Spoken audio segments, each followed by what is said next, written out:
വളരെ അവിചാരിതമായിട്ടാണെങ്കിലും വളരെ സ്പെഷ്യൽ ആയിട്ടുള്ള ഒരു വ്യക്തിയുമായിട്ടാണ് ഇന്ന് ഞാൻ നിങ്ങളുടെ മുമ്പിൽ ഇരിക്കുന്നത്. ഇരിങ്ങാലക്കുടയിൽ നിന്ന് യൂറോപ്പിലേക്ക് 10-25 വർഷമായിട്ട് തൻ്റെ പ്രവൃത്തി മേഖലകളിൽ വ്യത്യസ്തമായ തരങ്ങളിൽ, കലാമേഖലകളിലും അതുപോലെ എഡ്യൂക്കേഷൻ മേഖലയിലും ഒക്കെ വ്യത്യസ്തമായ തലങ്ങളും മാനങ്ങളും ഒക്കെ കാണുന്ന നോഡി എന്ന് പറയുന്ന ആളാണ് എൻ്റെ അടുത്തിരിക്കുന്നത്. നോഡി ചേട്ടാ നമസ്കാരം. നോഡി ചേട്ടനെ കുറിച്ച് കൂടുതലായിട്ട് പറയുകയാണെങ്കിൽ നമ്മളുടെ സൗഹൃദം സോഷ്യൽ മീഡിയയിലൂടെയൊക്കെ വന്നു. പിന്നെ നമ്മൾ നേരിട്ട് കാണാൻ തുടങ്ങി. നമ്മൾ 3 വർഷമായിട്ട് സംസാരിക്കുന്നു ബന്ധം. ട്യൂട്ടേഴ്സ് വാലി, അതിനെ കുറിച്ചിട്ടാണ് എനിക്ക് കൂടുതൽ അറിയാനായിട്ടുള്ളത്. അതിനിടയിൽ കുറച്ച് നർമ്മങ്ങളും കുറച്ച് ജീവിതയാത്രകളും ഒക്കെ സംസാരിക്കാന്നാണ് വിചാരിക്കുന്നത്. എന്താണ് ശരിക്കും ട്യൂട്ടേഴ്സ് വാലി എന്ന് പറഞ്ഞാൽ? ട്യൂട്ടേഴ്സ് വാലി എന്ന് പറഞ്ഞാൽ ഒരു എഡ്യൂക്കേഷൻ പ്ലാറ്റ്ഫോമാണ്. നമ്മൾ UK 2015 ട്യൂട്ടേഴ്സ് വാലി നമ്മൾ ആരംഭിച്ചു. നമ്മൾ UK പീപ്പിൾസ്, UK കുട്ടികൾക്ക് അവിടുത്തെ പ്രൈമറി, സെക്കൻഡറി, കീ സ്റ്റേജ് 1 എന്ന് പറയും, key stage 1, key stage 2, key stage 3. നമ്മൾ ട്രഡീഷണൽ നമ്മുടെ ഓഫ്ലൈൻ ട്യൂഷൻ നമ്മൾ ഓൺലൈനിൽ കൂടെ കൊടുക്കുക. നമ്മൾ തന്നെ ഒരു VC വെർച്വൽ ക്ലാസ് റൂം ഉണ്ടാക്കിയിട്ടുണ്ട്. അപ്പോൾ അതിലൊരു സ്ക്രിബ്ലിംഗ് ബോർഡ് ഉണ്ട്. അപ്പോൾ നമുക്ക് റൈറ്റ് ചെയ്യാം. എല്ലാ ക്ലാസ്സും റെക്കോർഡഡ് ആണ്. അതിൽ ഇപ്പം എല്ലാവരും AI കൂടി ഇപ്പോൾ ആർട്ടിഫിഷ്യൽ ഇന്റലിജൻസ് കൊണ്ടുവരില്ല. അപ്പം ഞങ്ങൾ ആർട്ടിഫിഷ്യൽ ഇന്റലിജൻസ് അതിൽ കൊണ്ടുവന്നിട്ടുണ്ട്. പിന്നെ ഓഗ്മെന്റേഷൻ, വെർച്വൽ റിയാലിറ്റി, അത് മെറ്റയുടെ ക്വസ്റ്റ്, നമ്മൾ ഗ്ലാസ് വെച്ചിട്ട് നമുക്ക് ക്ലാസ് ഉണ്ട്. നമ്മുടെ കേരളത്തിലൊന്നും ഓഗ്മെന്റഡ് റിയാലിറ്റി ഒന്നും അത്രയും ഭയങ്കര പോപ്പുലർ ഒന്നും അല്ല. മെറ്റയും മെറ്റാവേഴ്സ് ഒക്കെയാണ് സംസാരിക്കുന്നത്. അതൊക്കെ നമ്മുടെ കേരളത്തിലേക്ക് ഇനി ഫ്യൂച്ചറിൽ വരാൻ പോകുന്ന കാര്യങ്ങളാണ്. പക്ഷെ ഇപ്പൊ UK അത് ട്രെൻഡായി. നമ്മൾ വലിയ വലിയ ഡിസ്നി വേൾഡ് നോക്കി കഴിഞ്ഞിട്ടുണ്ടെങ്കിൽ, ഇപ്പൊ ഞാൻ പെട്ടെന്ന് ഓർമ്മ വന്നാണ്, കഴിഞ്ഞ വർഷം ഞാൻ ഡിസ്നി വേൾഡിൽ പോയത്. Florida, biggest one in the world. ഞാൻ ഇത് കാണുന്ന എല്ലാവരോടും പറയുന്നത്, Disney world you must visit 1 day in your life. അപ്പൊ ലോകത്ത് ഇപ്പൊ എന്താണ് സംഭവിക്കണമെന്ന്, where we stand in the technology, Disney world is a true representation. AI-യും റോബോട്ടിക്സും വെർച്വൽ റിയാലിറ്റിയും നമ്മുടെ സ്പേസും ഇതിനെ പറ്റിയിട്ടൊക്കെ കംപ്ലീറ്റ് ഒരു ട്രൂ റെപ്രസെന്റേഷൻ ആണ്. ഇപ്പൊ അത് അങ്ങനത്തെ രീതിയിലേക്ക് അത് അപ്ഡേറ്റ് ചെയ്ത് കഴിഞ്ഞു. അതിനകത്ത് നമ്മള് AI നമ്മൾ ഫുള്ള് ചെയ്തു വന്നു. AI നമ്മൾ കൊണ്ടുവന്നു. പിന്നെ ഓഗ്മെന്റേഷൻ നമ്മൾ കഴിഞ്ഞു. But we are in the final testing. So there are lot of dependencies are there. The technology is not been not utilized, well used yet. ഒരു ആർട്ടിസ്റ്റിന് ഓഗ്മെന്റഡ് റിയാലിറ്റി എങ്ങനെയായിരിക്കും അത് യൂസ്ഫുൾ ആകുക? ആർട്ടിസ്റ്റിന് എന്ന് പറഞ്ഞു കഴിഞ്ഞാൽ എങ്ങനത്തെ മ്യൂസിക്കൽ ആർട്ടിസ്റ്റ് ആണെന്നുണ്ടെങ്കിൽ നമ്മുടെ ഇപ്പൊ എഡ്യൂക്കേഷനകത്താണ് അത് ആഡ് ചെയ്തിരിക്കുന്നത്. ഒരു ഇൻഡിവിജ്വൽ പെർഫോമറെ സംബന്ധിച്ചോളം അയാൾക്ക് ആ ഓഗ്മെന്റഡ് റിയാലിറ്റി അയാളുടെ എഡ്യൂക്കേഷണൽ പർപ്പസിന് വേണ്ടി ഉപയോഗിക്കുന്ന രീതിയിലേക്കാണ് അത് മോൾഡ് ചെയ്ത് വെച്ചിരിക്കുന്നത്. ഇപ്പൊ അല്ലാതെ വേറെ അതിന് ഓപ്പർച്യൂണിറ്റീസ് ഉണ്ട്. പിന്നെ ഒത്തിരി ഓപ്പർച്യൂണിറ്റീസ് ഉണ്ട്. ഇപ്പൊ നമ്മള് ഈ വെർച്വൽ റിയാലിറ്റി എന്ന് പറയുന്നത് നമുക്കൊരു ഫീൽ. ഇപ്പൊ നമ്മൾക്ക് നയഗ്ര വാട്ടർഫോൾസിൽ പോകണം. സോ ഓഗ്മെന്റേഷൻ റിയാലിറ്റി കൂടെ നമുക്ക് വെർച്വൽ റിയാലിറ്റി കൂടെ യു ക്യാൻ ഫീൽ ദാറ്റ്. അതായത് നിങ്ങൾ നയഗ്ര വാട്ടർഫോൾസിൽ പോയി അടിയിൽ ലാൻഡ് ചെയ്ത് അല്ലെങ്കിൽ താജ്മഹലിന്റെ മുകളിൽ പോയി നിൽക്കും, അല്ലെങ്കിൽ you can go to Eiffel ടവറിന്റെ മുകളിൽ പോയി നിൽക്കും. അപ്പൊ അങ്ങനെയാണെന്നുണ്ടെങ്കിൽ നമുക്ക് ആ ഓഗ്മെന്റേഷൻ റിയാലിറ്റി കൂടെ നമുക്ക് അത് ഫീൽ ചെയ്യാൻ പറ്റും. അത് എഡ്യൂക്കേഷനകത്ത് നമ്മൾ പഠിപ്പിക്കുന്നത് അതെങ്ങനെയാണ്? ഓഗ്മെന്റേഷൻ റിയാലിറ്റി ഒരു ഹ്യൂജ് സബ്ജക്റ്റ് ആണ്. അപ്പൊ ഞങ്ങൾക്ക് ആവശ്യമുള്ള ഭാഗം എന്ന് പറയാൻ ഞങ്ങൾ പഠിപ്പിക്കുന്നത്, ഇപ്പൊ ഞങ്ങളുടെ ഈ ഗ്ലാസ് വെച്ച് കഴിഞ്ഞാൽ ഈ ഗ്ലാസ്സിൽ കൂടെ നമുക്കിപ്പോൾ കമ്പ്യൂട്ടർ വേണ്ട. So you only need A wifi. അപ്പൊ നമ്മളിവിടെ കണക്ട് ചെയ്തിട്ട് നമ്മുടെ മുമ്പിൽ ഇപ്പൊ ഞാൻ ഇങ്ങനെ ഇരിക്കുന്നു. അപ്പൊ സ്ക്രീൻ സൈസിൽ നമ്മളൊരു വെർച്വൽ റിയാലിറ്റി നമ്മൾ you are seeing a screen. അപ്പൊ നമ്മളുടെ അറ്റത്തുള്ള ആൾ ഇപ്പൊ അമേരിക്കയിലുള്ളതാണ് എന്റെ student. I am sitting here and my students in America. So I am seeing him like in a computer, in a big screen. Computer എന്ന് പറഞ്ഞാൽ നമ്മൾ ചെറിയ ഇതിൽ നിൽക്കണം, നമ്മൾ കമ്പ്യൂട്ടർ വേണം. But this one you only need a glass. അപ്പൊ നമ്മളിവിടെ കാണുന്നു, നമ്മൾ ക്ലാസ് എടുക്കുന്നു. നമുക്ക് സ്ക്രീൻ ഫ്ലിപ്പ് ചെയ്യണമെങ്കിൽ you can just flip it here, you can flip it here, and you can talk to them, you can scribble it, the whiteboard la നമുക്ക് interact ചെയ്യാം. It's an interactive session. അപ്പൊ അത് virtual ഒരു metaverse പോലെ virtual അധ്യാപികയാണോ അതോ live അധ്യാപക? But the only thing is there are some still is not at been എന്താ പറയാ ഒരു അത്ര മെച്യൂർ ആയിട്ട് നമ്മൾ കുറച്ചും കൂടി ടെസ്റ്റിംഗ് ചെയ്തുകൊണ്ടിരിക്കുകയാണ്. അല്ല, കേരളത്തില് ഇതൊരു മലയാളിയെ പറയുന്നത് കേൾക്കുമ്പോഴാണ് എനിക്ക് താല്പര്യം. കാര്യം ഇതൊന്നും ഇവിടെ ആദ്യം ചെയ്തു തുടങ്ങിയിട്ടുണ്ടെന്ന് എനിക്ക് തോന്നുന്നില്ല കേരളത്തിൽ. ഇവിടെ ചെയ്തിട്ടുണ്ടാവും. അല്ല, ഇത് ഈ ഓഗ്മെന്റഡ് റിയാലിറ്റിക്ക് ഇഷ്ടം പോലെ നമുക്ക് ഓരോ ഇവന്റുകളിൽ പോകുന്ന സമയത്ത് നമുക്ക് ഒരു ഫണ്ണിന് വേണ്ടി നമ്മളത് കാണാറുണ്ട്. പക്ഷെ ഇങ്ങനെ ഒരു എഡ്യൂക്കേഷൻ രീതിയിലേക്കും അത് മ്യൂസിക് പഠിക്കുന്നതുമായിട്ട് അപ്പൊ ബന്ധപ്പെട്ട് എനിക്ക് ഞങ്ങളുടെ എഡ്യൂക്കേഷൻ പ്ലാറ്റ്ഫോമിലാണ് നമ്മൾ ഇത് ചെയ്തേക്കുന്നത്. But I can do the same things because അങ്ങനെയാണ് ഞാൻ മ്യൂസിക് അക്കാഡമി തുടങ്ങിയത്. അപ്പൊ മ്യൂസിക്കിനും ഇത് ഉപയോഗിക്കും. ഉപയോഗിക്കുന്നു. അപ്പൊ ഞങ്ങൾ ഉപയോഗിക്കുന്നത് ഞങ്ങൾക്ക് ആവശ്യമായ കാര്യങ്ങളാണ് ഞങ്ങൾ ഉപയോഗിക്കുന്നത്. But it has got long, നമുക്ക് ഒത്തിരി കാര്യങ്ങൾ എക്സ്പ്ലോർ ചെയ്യാൻ മതി. ഫ്യൂച്ചർ അല്ലേ? AI ഒരു ഭയങ്കര റെവല്യൂഷനാണ്. നമുക്കത് എങ്ങനെയാ പറയേണ്ടതെന്ന് ഇപ്പൊ നമ്മുടെയൊക്കെ നമ്മുടെയൊക്കെ നമ്മളൊക്കെ എന്ന് പറഞ്ഞാൽ we are lucky to live in a place. നമ്മൾ വളരെ ടെക്നോളജി കമ്പ്യൂട്ടറൊക്കെ വരുന്നതിന് മുൻപ് നമ്മുടെ ചെറുപ്പകാലം വന്നു, പെട്ടെന്ന് അത് വന്നു, കമ്പ്യൂട്ടർ വന്നു. 1992 കമ്പ്യൂട്ടർ വരണം. അപ്പൊ കമ്പ്യൂട്ടർ വരണം, അന്ന് വിൻഡോസ് ഒന്നുമില്ല, അന്ന് mid range system, main frame, അങ്ങനെ ഞാൻ ഇതിലൊക്കെ വർക്ക് ചെയ്തിട്ടുള്ള. അപ്പൊ I experience through all this things. അന്ന് മൈക്രോസോഫ്റ്റ് ആയിട്ടില്ല, അന്ന് ആപ്പിൾ ആണ്, മാക്കിൻതോഷ് ആണ്. ഈ വിൻഡോസ് എന്ന് പറയുമ്പോൾ നമ്മൾ കാണുന്ന മൗസ്, ആ ഡ്രാഗ് ആൻഡ് ഡ്രോപ്പ്, ആ സംഭവങ്ങൾ കൊണ്ട് മില്ലേനിയൻസ് ആയിട്ടുള്ള മില്ലേനിയൻ ജനറേഷൻ. അപ്പൊ അന്ന് അത് കഴിഞ്ഞു. പിന്നെ ഞാൻ ഈ ഐസ്ബോറിലൊക്കെ വർക്ക് ചെയ്തുള്ള മിഡ് റേഞ്ച് സിസ്റ്റം. അപ്പൊ നമ്മുടെ അന്നത്തെ ഓൾഡ് ടെക്നോളജി പറയുന്നത് PC, mid range and main frame എന്നാ പറയാ. മിഡ് റേഞ്ച് ഞാൻ മിഡ് റേഞ്ചിൽ വർക്ക് ചെയ്തുള്ള IBM. PC നമ്മൾ വരുന്നത് 286 ആ സമയം, എനിക്ക് തോന്നുന്നു 1992 ആ ടൈമിലൊക്കെയാണ് പോപ്പുലർ ആയി. പിന്നെ വിൻഡോസ് 3.11 ഫ്ലോപ്പിയിലൊക്കെ നമ്മൾ ഇത് ചെയ്യണത്. പണ്ടത്തെ ഫ്ലോപ്പി മെയിൻ ഫ്രെയിമിൽ പറഞ്ഞത് ഇത്ര വന്നിട്ട് ഫ്ലോപ്പി, ഒരു പ്രിന്റർ എന്ന് പറഞ്ഞ റൂമിന്റെ പ്രിന്റർ. അപ്പൊ അതൊക്കെ കഴിഞ്ഞ് പെട്ടെന്ന് എനിക്ക് തോന്നുന്നു 99 ഞാൻ ഇന്റർനെറ്റ് ആദ്യം ഉപയോഗിക്കുമ്പോൾ ഇപ്പൊ ടിം ബേൺലി എന്നുള്ള ഇന്റർനെറ്റ് നമ്മൾ കണ്ടുപിടിക്കുന്നത് ബ്രിട്ടീഷുകാരനാണ്, ഇംഗ്ലണ്ടുകാരനാണ്. അപ്പൊ നമ്മൾ ആദ്യം ഇന്റർനെറ്റ് ഉപയോഗിക്കുമ്പോൾ ഒരു യുണിക്സ് ബേസ്ഡ്, ടെക്സ്റ്റ് ബേസ്ഡ് ആണ്. അപ്പൊ നമുക്ക് ഒരാൾ ഇറ്റലിയിൽ നിന്നുള്ള കണക്ട് ചെയ്യണമെങ്കിൽ you have to write like load of commands. അപ്പൊ നമുക്കൊരു കാറ് വേണം, റോൾസ് റോയ്സ്, പഴയ കാറുകൾ, മറ്റു വിന്റേജ് കാറുകൾ ഇറ്റലിയിൽ നിന്ന് വേണമെന്നുണ്ടെങ്കിൽ നമ്മളത് സെർച്ച് ചെയ്യാന്ന് പറഞ്ഞാൽ ഇന്നത്തെ പോലെ ഒന്നും പോയില്ല, അന്ന് ബ്രൗസർ പോലും ആയിട്ടില്ല. അപ്പൊ നമ്മൾ യുണിക്സ് ബേസ്ഡ് ടെക്സ്റ്റിൽ കൂടെ നമ്മൾ ടൈപ്പ് ചെയ്ത് വിന്റേജ് കാർ ഇത് ഫിൽട്ടർ ചെയ്ത് ഞാൻ ചെയ്തിട്ടുള്ള ആളാണ്. അപ്പൊ നമ്മളിത് കൊണ്ടുവരും, അങ്ങനത്തെ ഒരു കാലം. പിന്നെ പെട്ടെന്ന് നമ്മള് ഇന്റർനെറ്റ് ബ്രൗസറിലേക്കായി എഡൂറ, അങ്ങനെയൊക്കെയാണ് ഞാൻ ഓർക്കുന്നത്. എഡൂറ, പിന്നീടാണ് ഗൂഗിൾ പിന്നെ അങ്ങനെ നമ്മുടെ സമീർ ഭാട്ടിയ, നമ്മുടെ ഇന്ത്യക്കാരനാണ്, അയാളാണ് ഹോട്ട്മെയിൽ കണ്ടുപിടിച്ചത്. അത് മൈക്രോസോഫ്റ്റ് വാങ്ങി അക്വയർ ചെയ്തു, അത് ബിഗ് ആക്കി, ഇമെയിൽ വന്നു. പിന്നെ ഇന്റർനെറ്റ് എന്ന് പറഞ്ഞൊരു ബിഗ് റെവല്യൂഷൻ ആയിരുന്നു. കാരണം it made easy to people to connect all over the world.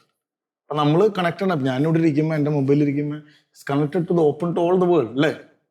എല്ലാവരും ആർക്ക് പോകണമെങ്കിൽ ഇപ്പൊ അമേരിക്കയിൽ ആൾക്ക് വേണമെങ്കിൽ എന്നെ എപ്പോൾ വേണമെങ്കിൽ എന്നെ പിങ് ചെയ്യാം, പിന്നെ വാട്സപ്പിൽ വിളിക്കാം. So we all connected. പിന്നെ ഒരു ബിഗ് റെവല്യൂഷൻ ആയിരുന്നു ഈ ഇന്റർനെറ്റിന്. പിന്നെ അത് കഴിഞ്ഞ് ഇപ്പൊ ആർട്ടിഫിഷ്യൽ ഇന്റലിജൻസ് വന്നു. നമുക്കത് പറയാവുന്ന അത്രയും രീതിയിൽ അത് നമ്മുടെ ഹ്യൂമൻസിനെ ശരിക്കും അത് എഫക്ട് ചെയ്യും. പക്ഷെ ഇപ്പൊ ടെസ്റ്റും എന്റർടൈൻമെന്റും നടന്നുകൊണ്ടിരിക്കുകയാണ്. ചിത്രങ്ങൾ ഉണ്ടാക്കുന്നു, പ്രോംപ്റ്റ് കൊടുത്ത് വീഡിയോ ചെയ്യുന്നതാണ് നമുക്ക് ഇപ്പൊ അറിയാവുന്ന AI. അപ്പുറത്തേക്കൊക്കെ ആയി കഴിഞ്ഞു അറിഞ്ഞു തുടങ്ങുന്നുള്ളൂ. നിങ്ങൾ നോക്കുക, യുഎസിലെ ഇപ്പൊ നമ്മുടെ സ്റ്റോക്ക് ചേഞ്ച് തന്നെ നോക്കുക. എല്ലാ കമ്പനികളുടെയും റിപ്പോർട്ട് കഴിഞ്ഞ വർഷത്തെ നോക്കണെങ്കിൽ every company is on a big profit, never ever. ഇപ്പൊ സ്റ്റോക്ക് മാർക്കറ്റ് നോക്കണെങ്കിൽ എല്ലാം ഓൾ ടൈം ഹൈ ആണ്. എന്തുകൊണ്ടാണ്? കാരണം അവർ എംപ്ലോയീസിനെ 10,000 ഓഫ് എംപ്ലോയീസിനെ അവർ മാറ്റാം കംപ്ലീറ്റ്. ഒരു 10,000 ബ്രില്യൻസ് കൊണ്ടുവരികയാണ് അല്ലേ? അതായത് 10,000 എംപ്ലോയീസ് ചെയ്യുന്ന കാര്യം AIക്ക് വളരെ ഈസി ആയിട്ട് ചെയ്യും. Automation, DevOps. അപ്പൊ നമ്മൾ ഈ ഓട്ടോമേഷനിൽ റോബോട്ടിക്സ്, ഇതൊക്കെ മെഷീൻ ലേണിംഗ്, ഇതൊക്കെ അതായത് ഹ്യൂജ് ഡാറ്റ നമ്മുടെ കയ്യിലുണ്ട്. നമ്മള് പിന്നെ അറിഞ്ഞൂടാ, പണ്ടൊക്കെ നമ്മള് ഡോക്ടറെ അടുത്ത് പോകുമ്പോൾ നമ്മൾ ശ്രദ്ധിച്ചിട്ടുണ്ട്. അതായത് ഡോക്ടർ ഒരു ട്രാൻസ്ക്രിപ്റ്റ് ചെയ്യും. അതായത് ഞാൻ പേഷ്യൻസിനെ കണ്ടു, ആൾക്ക് ചെസ്റ്റിൽ ഇൻഫെക്ഷൻ ഉണ്ട്, അപ്പൊ ഞാൻ ഈ എന്തെങ്കിലും മരുന്ന് കൊടുത്തു, ന്യൂറോഫിൻ അല്ല എന്തെങ്കിലും കൊടുത്തു എന്നൊക്കെ പറഞ്ഞിട്ട് നമ്മളിങ്ങനെ ആള് എഴുതും. അപ്പൊ അത് ഇങ്ങനെ ഒരു ഡിവൈസ് ഉണ്ട്, UK അങ്ങനെ ഒരു ഡിവൈസിൽ കൂടെ ആൾ പറയും, ബട്ട് ദാറ്റ് ട്രാൻസ്ലേറ്റ് ടു ഒരു സ്ക്രിപ്റ്റ് ആയിട്ട് നമ്മുടെ കമ്പ്യൂട്ടറിൽ ആ ഡാറ്റ വരും. ഈ ഡാറ്റ ആക്കാൻ വേണ്ടി ഇവിടെ കുറെ ഔട്ട്സോഴ്സിങ് കമ്പനികളവർക്കുണ്ടോ ഡാറ്റ എൻട്രി ചെയ്യാനായിട്ട് വീട്ടിലിരുന്ന ആൾക്കാർ ജോലിയാണ്. അപ്പൊ ആലോചിക്കുക, നമ്മുടെ മെഡിക്കൽ സയൻസ് കണ്ടുപിടിച്ച അന്ന് തുടങ്ങിയുള്ള ഡാറ്റ ട്രാൻസ്ക്രിപ്ഷൻ, ഈ ഡാറ്റ ഉണ്ട്. ഈ ഡാറ്റ വെച്ച് കഴിഞ്ഞിട്ടുണ്ടെങ്കിൽ AIക്ക് ആർട്ടിഫിഷ്യൽ ഇന്റലിജൻസ് എന്ത് വേണമെങ്കിലും ചെയ്യാം. കാരണം ഇപ്പൊ ഒരു ഡോക്ടറെ അടുത്ത് പോയി കഴിഞ്ഞാൽ, നിബിൻ ഒരു ഡോക്ടറാണ്, ഞാൻ പനി എന്ന് പറഞ്ഞാൽ നിബിൻ പഠിച്ചത് 5 വർഷം അല്ലെങ്കിൽ 10 വർഷം പഠിച്ചിട്ട് 5 വർഷത്തെ എക്സ്പീരിയൻസ് ഉണ്ടെന്ന് വയ്ക്കാം, അത്രേ ഉള്ളൂ. പിന്നെ നിബിന്റെ ബ്രെയിനും ഇതൊക്കെ ഫങ്ഷൻ ചെയ്യണം. അതെ അതെ. എന്ന് പറഞ്ഞാൽ അങ്ങനെയല്ല. ഡേറ്റ അതായത് സാധനത്തിൽ കിടക്കണം. അതായത് മെഡിക്കൽ സയൻസ് ഇൻവെന്റ് അന്ന് തുടങ്ങിയുള്ള ഡാറ്റ കിടക്കണം. അവൻ എങ്ങനെ വേണമെങ്കിലും മാനിപ്പുലേറ്റ് ചെയ്യാം. നമ്മളിപ്പോ പറയുമ്പോ പനി എന്ന് പറയുമ്പോൾ അവനെ എല്ലാ സിനാരിയോ എടുത്തിട്ട് ഏറ്റവും ബെസ്റ്റ് ആണ് നമുക്ക് കൊണ്ടുവരുന്നത്. അതിപ്പോ ചാറ്റ് GPT ആണെങ്കിൽ പോലും ഇപ്പൊ 1 lakh ഡേറ്റയിൽ നിന്നാണ് ഫ്രീ വേർഷൻ തരുന്നത്. പെയ്ഡ് വേർഷൻ ആണ് 1 million അല്ലെ 10 million ഡേറ്റയിൽ നിന്നാണ് പെയ്ഡ് വേർഷനിൽ ഡേറ്റ തരുന്നത്. അപ്പൊ എന്ന് പറഞ്ഞതുപോലെ ഇപ്പൊ ആരെങ്കിലും ചാറ്റ് GPT പറയുമ്പോൾ പറയാനാണ്, ഇപ്പൊ ചാറ്റ് GPT ഒരു ചെറിയ വേർഷൻ. അപ്പൊ ചാറ്റ് GPT നമ്മളിപ്പോ ഒരു ലെറ്റർ ടൈപ്പ് ചെയ്യണമെങ്കിൽ നമ്മൾ പണ്ട് ആലോചിക്കുന്നത് ടൈപ്പ് റൈറ്റർ, കമ്പ്യൂട്ടർ, അപ്പൊ നമ്മളതിന് ഗ്രാമർ അറിയണം. ഇപ്പൊ നമുക്ക് എന്താ വേണ്ടേ? അപ്പൊ ഇതൊക്കെ ഒരു ഭയങ്കര ചലഞ്ചിങ് ആണ് ഇപ്പോഴത്തെ ഒരു കുട്ടികൾക്ക് വേണ്ടിട്ട്. അപ്പൊ അവരെങ്ങനെ ഇതിന്റെ ശരിക്കുള്ള ഫ്യൂച്ചർ എന്താണ്? അതായത് ഫ്യൂച്ചർ എന്ന് പറഞ്ഞാൽ ഇതല്ല ഫ്യൂച്ചർ. നമ്മുടെ മനുഷ്യരാശിക്ക് അത് ഏത് രീതിയിലൊക്കെ ബാധിക്കും? ഇപ്പം ഒരു കംഫർട്ട് സോണിൽ ഒരു സിസ്റ്റമായിട്ട് ഓടിക്കൊണ്ടിരിക്കുന്ന ഒരുപാട് ആൾക്കാരുണ്ട്. ഈ AI വരുമ്പോഴത്തേനും ഇപ്പോഴുള്ള ആൾക്കാരും ഇനി വരാൻ പോകുന്ന ആൾക്കാരും എല്ലാം ഇതിലേക്ക് അപ്ഡേറ്റ് ചെയ്യപ്പെടുക എന്ന് പറയുന്ന ഒരു കാര്യമാണ്. അവിടെ ഒരു വലിയ എഡ്യൂക്കേഷൻ സാധ്യത കിടപ്പില്ലേ? അത് ഞാനിപ്പോ പറയാൻ പെട്ടെന്ന് തന്നെ മനസ്സിൽ ഞാനൊരു പടം കണ്ടു കഴിഞ്ഞ മാസം, അതായത് നെറ്റ്ഫ്ലിക്സിലുണ്ടത്, ലീവ് ദ വേൾഡ് ബിഹൈൻഡ്. ആ പടം ഒന്ന് കാണാം. Leave the world behind. ആ പടം ഒന്ന് കണ്ടു കഴിഞ്ഞാൽ what is AI, what can all impact. അതായത് ഇപ്പൊ ഒരു ഹാക്കർ, ഒരു നല്ലൊരു ഹാക്കർ വിചാരിച്ചു കഴിഞ്ഞാൽ ഓൾ വേൾഡ് ക്യാൻ മാനിപ്പുലേറ്റ്. ഇപ്പൊ ടെസ്ല കാർ ആ മൂവിയിലുണ്ട്. Tesla car someone can control and they can drive and go and hit. Flight വന്നിട്ട് ഇത് ചെയ്യാം. ആള് വന്ന് കൊണ്ടുപോകണ്ട, AI വെച്ചിട്ട് ഹാക്ക് ചെയ്ത് കഴിഞ്ഞാൽ, സോഫ്റ്റ്വെയർ ഹാക്ക് ചെയ്താൽ they can drive. There is a big loopholes. അപ്പൊ അതിനാണ് ഇപ്പൊ എല്ലാ രാജ്യങ്ങളും കുറെ റെഗുലേഷൻസും കുറെ കൺട്രോൾ AIയുടെ റെസ്ട്രിക്ട് ചെയ്തില്ലെങ്കിൽ ഇറ്റ്സ് എ ബിഗ് തിങ്സ്. പിന്നെ ഇവിടുത്തെ ന്യൂ ജനറേഷന് വളരെയധികം ചലഞ്ചസ് ആണ് ഇതിനെ പറ്റിയിട്ട്. കാരണം ഈ കുട്ടികളൊക്കെ ഇപ്പൊ ഞാൻ ഉദാഹരണം പറയാം, ലെറ്റർ റൈറ്റിങ്ങിന് നമ്മൾക്ക് പണ്ടൊക്കെ എഴുതാൻ നമുക്ക് ഗ്രാമറും ഇതൊക്കെ അറിയണം, അതിന്റെ ഒരു പങ്ക്ച്വേഷൻ എല്ലാ കാര്യങ്ങളും നമ്മൾ നോക്കണം. ഒരു ലെറ്റർ എഴുതണമെങ്കിൽ ചുരുങ്ങിയത് നമുക്കൊരു അരമണിക്കൂറെങ്കിലും പിടിക്കും. നമ്മൾ രണ്ടാമത് റിവൈസ് ചെയ്യണം, സ്പെല്ലിങ് നോക്കണം. ഇതിന് 1 മിനിറ്റ് കൊണ്ട് ലെറ്റർ ഐഡിയ കൊടുത്താൽ I need to write a letter. അതായത് ഗൂഗിൾ ട്രാൻസ്ലേഷന്റെ ഇപ്പൊ നമ്മൾ ഇംഗ്ലീഷിലുള്ള ഒരു മാറ്റർ മലയാളത്തിൽ വായിക്കണമെന്നുണ്ടെങ്കിൽ ഗൂഗിൾ ട്രാൻസ്ലേഷൻ സാധാരണ ആൾക്കാർ പോവാം. ചാറ്റ് GPT അതിനേക്കാൾ ആക്യുറേറ്റ് ആയിട്ട് മലയാളം തരും. അപ്പൊ ഞാൻ ചോദിക്കട്ടെ, ഇനി പുതിയ ജനറേഷൻ കുട്ടികൾ, ഇപ്പം നമ്മള് ആൽഫ കുഞ്ഞുങ്ങൾ കഴിഞ്ഞു, 2010 മുതൽ 2024 വരെയുള്ളത് ആൽഫ കുട്ടികൾ. ഇപ്പൊ 2025 മുതൽ 2039 വരെയുള്ള കുട്ടികളെ ബീറ്റ കുഞ്ഞുങ്ങൾ എന്ന് പറയുന്നത്. അപ്പം ഇങ്ങനെ ജനറേഷൻ അല്ലെ, മില്യൻസിനെ കുറിച്ച് നമ്മൾ സംസാരിച്ചു അല്ലെ. ബേബി ബൂമേഴ്സ് കഴിഞ്ഞ് മില്യൻസ്, സെഡ് ജനറേഷന്, ആൽഫ, ഇപ്പൊ ബീറ്റയിലേക്ക് വരികയാണ്.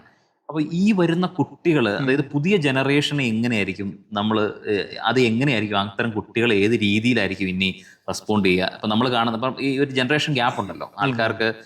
ഇപ്പൊ നോഡിച്ചേട്ടനൊരു 70s അതിലൊക്കെ ഉള്ള ഒരാളായിരിക്കണം എന്ന് തോന്നുന്നു, ശരിയല്ലേ? 70s ഉള്ള 73 അത് റിവീൽ ചെയ്യണ്ടായിരുന്നു. 70s ഒക്കെ ആണല്ലോ. അപ്പൊ ബേബി ബൂമേഴ്സ് ആണ് അല്ലെ. ബേബി ബൂമേഴ്സ് പിന്നെ ഞാൻ മില്ലേനിയൻസിലൊക്കെ പെടുന്ന ആളാണ്. അപ്പം ഇനി ഈ വരുന്ന ജനറേഷൻ എങ്ങനെയായിരിക്കും? നമ്മൾ അത്രയും അവിടുന്ന് ഇതും പഠിക്കേണ്ടി വരുന്നില്ലേ? അതൊരു വലിയ ടാസ്ക് ആണ്, എല്ലാവരെ കൊണ്ട് പറ്റൂല. പഠിക്കേണ്ട കാര്യമില്ല അവർക്ക് എന്തിനാ പഠിക്കുക? അതാണ് ബിഗ് ചലഞ്ച് എനിക്ക് തോന്നുന്നു. I don't know whether I M rightly understood. പക്ഷെ എനിക്ക് തോന്നുന്നില്ല അവർക്ക് പഠിക്കേണ്ട കാര്യമില്ലല്ലോ. കാരണം AI ഉപയോഗിക്കാൻ അറിഞ്ഞാൽ മതി. അല്ല, കുട്ടികൾക്കല്ല, ഈ മിലേനിയൻസിനും ബേബി ബൂമേഴ്സ് ആയിട്ടുള്ള ആൾക്കാരുടെ ആ ജനറേഷനുള്ള ആൾക്കാർ ഇത് കണ്ടോണ്ടിരിക്കുകയാണല്ലോ. അപ്പൊ അവരെ കൺട്രോൾ ചെയ്യാനോ അല്ലെങ്കിൽ അവരുമായിട്ട് വേ ഓഫ് കമ്മ്യൂണിക്കേറ്റ് ചെയ്യുന്ന രീതികളും അവരുടെ തോട്ട് പ്രോസസ്സും ഒക്കെ എൻ്റയർലി ഡിഫറെന്റ് ആയി മാറിക്കൊണ്ടിരിക്കുക. ഇപ്പം പ്രായമുള്ള ഒരു അപ്പച്ചൻ വീട്ടിൽ ചിന്തിക്കുന്നതും കൊച്ചുമോനോട് പറയുന്നതും തമ്മിലുള്ള ഒരു കമ്മ്യൂണിക്കേഷൻ ഗ്യാപ്പ് ഉണ്ട്. ഞാൻ പറയുന്നത് എന്റെ മുത്തച്ഛന് മനസ്സിലാകുന്നില്ല എന്ന് പറയുന്ന ഒരു ഇടമാണ് ഇല്ലേ? അപ്പൊ എന്തുകൊണ്ടാണ് ഞാൻ പറയുന്നത് മുത്തശ്ശന് മനസ്സിലാവാത്തതെന്ന് കൊച്ചിനും, മുത്തശ്ശൻ പറയുന്ന അവന് മനസ്സിലാവുന്നില്ല എന്നുള്ള മുത്തശ്ശനും തമ്മിൽ ഒരു കോൺഫ്ലിക്റ്റ് ഉണ്ട്. അപ്പൊ അവിടെ ഒരു എഡ്യൂക്കേഷന്റെ ഒരു സാധനം ഇത്ര ഫാസ്റ്റ് ആയിട്ട് പൊയ്ക്കൊണ്ടിരിക്കുമ്പോഴത്തേന് അത് എങ്ങനെയായിരിക്കും നമ്മളത് ചിന്തിക്കാൻ? അതായത് നമ്മൾ അപ്ഡേറ്റ് ചെയ്യണം. That's very simple as it's. എല്ലാവരും അപ്ഡേറ്റ് ചെയ്തിട്ടുണ്ട്. നമ്മളൊരു പ്രോവർബില്ലേ, അതായത് നാട് ഓടുമ്പോ നടുവേ ഓടണം എന്ന് പറഞ്ഞ പോലെ അതൊരു ഔട്ട്ഡേറ്റഡ് ആയി. ഇപ്പൊ നിങ്ങളുടെ ഫീൽഡ് ആയാലും ഇപ്പൊ നിബിൻ മെന്റലിസ്റ്റ് ആണ്. അപ്പൊ ഈ ഫീൽഡിലായാലും you have to be kept updated. ഞാൻ IT ബാക്ക്ഗ്രൗണ്ട് ആണ്, അപ്പൊ നമ്മളും കോഡിങ്ങും അല്ലെങ്കിൽ IT-യുടെ എല്ലാ കാര്യങ്ങളും നമ്മൾ അപ്ഡേറ്റഡ് ആയിരിക്കും. ചോദിക്കണം, ആരാണ് നോഡി എന്നൊരു ചോദ്യം ചോദിക്കാം, ഞാൻ ഇതിന്റെ ഇടയ്ക്ക് വിട്ടുപോയി, അത് ആദ്യമേ ചോദിക്കേണ്ടതായിരുന്നു. ആരാണ് നോഡി? നോഡി അത് പറയണം. നോഡി എന്ന് പറഞ്ഞാൽ തന്നെ അല്ല, ഞാനാണ് നോഡി എന്നല്ല പറയാം, ആരാണ് നോഡി? നോഡി എന്ന് പറഞ്ഞാൽ നോഡി അല്ല, എന്താ ചെയ്യുന്നത്? യൂറോപ്പിൽ ഒരുപാട് ഇടങ്ങളിൽ ഞാൻ ഒരു ജോലിക്കാരനായിരുന്നു. I work in Bombay stock എക്സ്ചേഞ്ചിൽ കുറച്ചാൾ വർക്ക്, അവിടെ മാത്രമേ ഇന്ത്യയിൽ വർക്ക് ചെയ്തിട്ടുള്ളൂ. പിന്നെ IBM-ൽ വർക്ക് ചെയ്തിട്ടുണ്ട്. പിന്നെ യൂറോപ്യൻ സെൻട്രൽ ബാങ്കിൽ വർക്ക് ചെയ്തിട്ടുണ്ട്. I was the first Indian Asian in work in European central bank.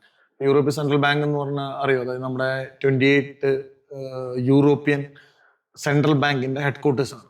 ഇപ്പൊ നമ്മുടെ ഇന്ത്യയുടെ റിസർവ് ബാങ്ക് എന്ന് പറഞ്ഞാൽ നമുക്ക് ഇന്ത്യക്ക് മാത്രമേ ഉള്ളൂ. പക്ഷെ ഏഷ്യന്റെ പറയുകയാണെങ്കിൽ IDBI എന്നൊക്കെ പറയും. അപ്പൊ അതേപോലെ പക്ഷെ നമുക്ക് ഇപ്പൊ അവർ ചിന്തിക്കുന്നുണ്ട് അതേപോലെ ഒരു കോമൺ കറൻസി ഒക്കെ കൊണ്ടുവരണം. കാരണം ഞാൻ ECB-ലായിരിക്കുമ്പോൾ there was a team of people from Reserve Bank, Japan, അവിടെ നിന്നൊക്കെ ECB-ൽ വന്നിട്ടുണ്ടായിരുന്നു. വന്നിട്ട് അവർ അത് സ്റ്റഡി ചെയ്യണ്ടായിരുന്നു. അതായത് how we can implement this in Asia. I don't know whether it's been implemented. അങ്ങനെ വല്ലതുണ്ടോ നമുക്കിവിടെ ഏഷ്യയിലൊരു കോമൺ കറൻസി, യൂറോ പോലെയൊക്കെ മോണിറ്ററി പോളിസി ഒക്കെ ധാരണയില്ല. അപ്പൊ ഇവിടെ ഇപ്പൊ യൂറോപ്യൻ സെൻട്രൽ ബാങ്ക് അവരാണ് ഒരു മോണിറ്ററി പോളിസി ചേഞ്ച് ചെയ്യുമ്പോൾ നമ്മൾ ഇൻഫ്ലേഷൻ ഇതൊക്കെ നമ്മൾ പറയില്ലേ, ഇൻഫ്ലേഷൻ റിലീസ് ചെയ്യുന്നതും അൺഎംപ്ലോയ്മെന്റ് റേറ്റ് ഇതിന്റെയൊക്കെ ഒരു ഫുൾ കൺട്രോൾ ചെയ്യണം. ലോകത്തിലെ ഏറ്റവും വലിയ സെൻട്രൽ ബാങ്കാണ്. അപ്പൊ അമേരിക്കയിലെ സെൻട്രൽ ബാങ്ക് നോക്കി കഴിഞ്ഞാൽ അത് അമേരിക്കയുടെ മാത്രമാണ്. പക്ഷെ യൂറോപ്യൻ സെൻട്രൽ ബാങ്ക് എന്ന് പറഞ്ഞു കഴിഞ്ഞാൽ 28 രാജ്യങ്ങളുടെ സെൻട്രൽ ബാങ്ക്. അപ്പൊ അവിടെ ഞാൻ വർക്ക് ചെയ്തിട്ടുണ്ട്. പിന്നെ ആദ്യം മലയാളിയാണ്. ആദ്യം മലയാളി എന്നല്ല, ആദ്യം ഏഷ്യക്കാരനാണ്. കാരണം ബിക്കോസ് യൂറോപ്യൻ സെൻട്രൽ ബാങ്ക് തുടങ്ങി ഇപ്പോഴൊക്കെ ആയിട്ടുണ്ടാവും, ഇഷ്ടംപോലെ ഏഷ്യൻസ് ഒക്കെ വന്നിട്ടുണ്ടോ. പക്ഷെ ഞാൻ ചെന്നപ്പോ അന്ന് എന്താന്ന് വെച്ചിട്ടുണ്ടെങ്കിൽ because it's just started and they have a policy that only EU-based people can only work there. Yeah. പക്ഷെ ഞാൻ ഒരു special technology EXDI web method എന്ന് പറഞ്ഞ ഒരു സോഫ്റ്റ്വെയർ എനിക്കറിയാം. That they didn't find any people there, so they put a special approval for me to get into that. അതായത് കേരളക്കാരനായി ഈ പാവയ്ക്കാട് വലിപ്പമുള്ള കേരളത്തിൽ നിന്ന് ഈ വ്യത്യസ്തമായ സാധനം എവിടെ നിന്ന് പഠിച്ചു? അല്ല, അത് നമ്മുടെ ഞാൻ IBM അന്നേ അത്ര അപ്ഡേറ്റഡ് ആയിരുന്നു. IBM എന്നാണ് ഞാൻ പഠിച്ചത്. IBM-ൽ വർക്ക് ചെയ്തു. ഭാവിയെ കുറിച്ചിട്ട് നേരത്തെ അത്ര ക്ലീൻ ആയിട്ടുള്ള ഒരു വിഷൻ ഉണ്ട്. അതായത് നമ്മുടെ ദുബായ് ഒക്കെ 2050 വേണ്ടിയാണ് ഇപ്പൊ വർക്ക് ചെയ്തോണ്ടിരിക്കുന്നത് എന്ന് പറഞ്ഞതുപോലെ ഇറ്റ്സ് ഓൾ ഹാപ്പൻ. അങ്ങനെ ഇതൊന്നല്ല, നമ്മള് ജോലി ചെയ്യുന്ന സമയത്ത് ഇങ്ങനെ it's all happen when you keep on trying. എൻ്റെ ഒരു ഇതെന്ന് പറഞ്ഞാൽ നല്ല ഹാർഡ് വർക്കറാണ്. I will keep on trying. അപ്പൊ things will come, things will follow us if you try your level best. അങ്ങനെ വന്നാണ്. പിന്നെ ഞാൻ BBC-ൽ വർക്ക് ചെയ്തിട്ടുണ്ട്. BBC-യുടെ BBC Code UK അതിലായിരുന്നു ഞാൻ. അതിന്റെ ആ സൈറ്റ് ഉണ്ടല്ലോ BBC Code UK. അന്നത്തെ ഞാൻ വർക്ക് ചെയ്യുന്ന സമയത്ത് അതായിരുന്നു ലോകത്തിലെ ഏറ്റവും ഹിറ്റുള്ള ഒരു വെബ്സൈറ്റ്. പിന്നെ ഗൂഗിളും അങ്ങനെ ഫേസ്ബുക്ക് വന്നപ്പോൾ അതൊക്കെ വേറെ ഇതായിരുന്നു.